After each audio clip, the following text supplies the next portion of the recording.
Have you ever been interviewed? Have you ever filled out a survey? If you've done both, then you've participated in qualitative and quantitative research.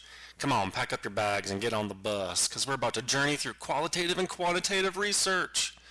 Ba-da-da-da! Welcome to another Journey with Chris, where we will obtain new levels of knowledge and awesomeness. Hello, scholars. Today we're going to journey through the basics of qualitative and quantitative research. On our journey, we're going to compare the characteristics of both kinds of research, including their purpose, research questions, hypothesis, data analysis, and final reports. Let's talk about the purpose of both types of research. The purpose of qualitative research is to explore the meaning of people's experiences, the meaning of people's cultures, the meaning of how people view a particular issue or case, known as a case study. But the purpose of quantitative research is to examine the relationship between variables. Let's define a variable. A variable is a characteristic. We'll talk more about this in just a second. But for this class, we're going to learn about three kinds of variables: independent, dependent, and extraneous. Independent variables are variables or characteristics that are manipulated by the researcher. Dependent variables are characteristics that are impacted by that manipulation of the independent variable. Extraneous variables are variables that are extraneous to what the researcher is really trying to focus on, and they're usually demographic information such as age, sex, race, ethnicity, things like that. So let's say a researcher makes a poster that says, "Hey, you probably got some of you or other people's pee or poop on your hands, so wash your hands." The researcher puts up that poster in one bathroom and doesn't put it in another bathroom. Then the researcher watches to see if more people wash their hands after peeing or pooping who were exposed to the poster compared to those who were not exposed to the poster. It turns out that more people washed their hands who went to the bathroom where the poster was. The independent variable in this study is the poster on the wall. It was manipulated by the researcher. The dependent variable was the characteristic of hand washing. It was the effect of there being or not being a poster in the bathroom. Some extraneous variables are the people in the bathroom's age, sex, race, ethnicity, and so on. The point of the study was to examine the relationship between these variables. More hand washing, the dependent variable, took place in the bathroom that had the poster, which was the independent variable. Let's talk about research questions. Since qualitative research is exploratory in nature, qualitative research questions usually start with the words what or how, since these words imply discovery or exploration. Excuse me.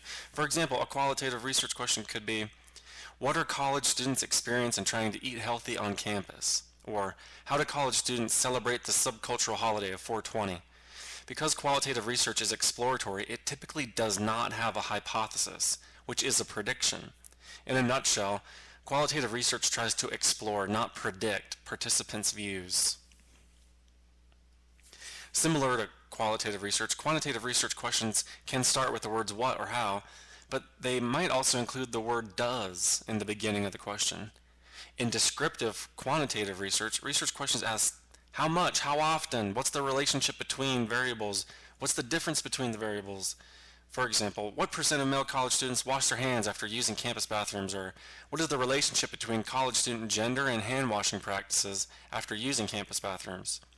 In experimental research questions, this is where they might start with the word does, such as, does hand washing increase when a poster is placed in a campus bathroom? Compared to qualitative research, quantitative research does have hypotheses or predictions about what will happen in the study. Typically, in qualitative research, researchers collect more than one type of data in order to get a better, more holistic picture of what's going on in the field. The data used in qualitative research is almost always in what people say or their words. This data usually comes from interviews, documents like newspapers or journals, etc., observations, and audio-visual materials like videos or audio recordings. Researchers usually obtain multiple types of these kinds of data in order to answer a research question. All of this data comes from the field, which means the natural settings where participants are. In qualitative research, researchers go into the field and spend a lot of time there interviewing and observing the participants in their environments. It's also important to note that surveys or questionnaires are also known as instruments. Well, in qualitative research, there are no instruments, no surveys. In qualitative research, the researcher is the instrument. What this means is that the researcher acts as an instrument. The researcher is kind of like a living survey. They ask all the questions and make observations instead of relying on surveys to gather data. It's also important to note that a hallmark of qualitative research is its emergent design. This means that the way in which the study is conducted can change during the study. During qualitative research, it may become apparent that other forms of data from other groups of people should be included into the study. For instance, let's say that a researcher is studying college students' experience trying to eat healthy on campus. Originally, the researcher has planned to just interview a bunch of students, but let's say that during the interviews, the students keep talking about the ice cream area of the cafeteria and student union. How there's over 400 kinds of ice cream and you have to walk around the ice cream to get to the apples and on and about the ice cream bar. Well, the researcher hears enough students talk about this crazy ice cream bar that the researcher decides that observational data should be included in the study. She needs to see the ice cream bar for herself and see how it overshadows the apple bin. She needs to see why everyone's talking about this crazy ice cream bar. So the research design emerges and different kinds of data might be collected as the study goes on. The data for quantitative research is in the form of numbers. These numbers usually come from what people check off on instruments, which are surveys or questionnaires, or observational checklists and so on. So qualitative research looks at words, quantitative research looks at numbers. Let's talk about analysis. In qualitative research, analysis is all about creating themes. Researchers read their interviews, look at documents, observations, and audiovisual materials, and then they organize all of that data, all of those words, into themes. This can take a considerable amount of time. There are often pages and pages of interview transcripts to read.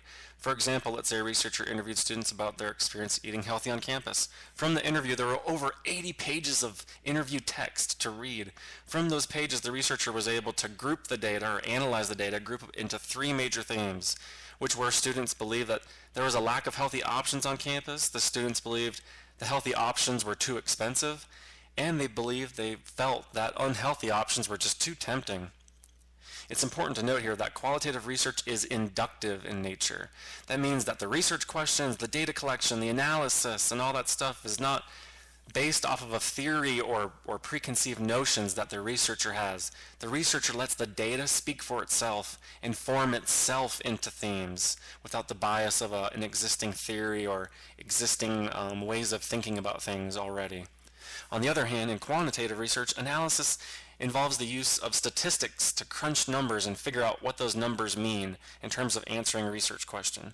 Qualitative research looks at themes, quantitative research and analysis crunches numbers, statistics. Quantitative research is also usually deductive. It's based from existing theories and information that's already out there to help form research questions and how data is collected and how it's analyzed. Let's talk about the final report. In qualitative research, the final report is usually narrative in nature.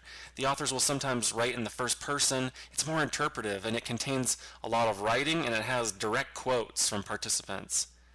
The final reports for quantitative research are more rigid in form, and it's more in the form of a statistical report.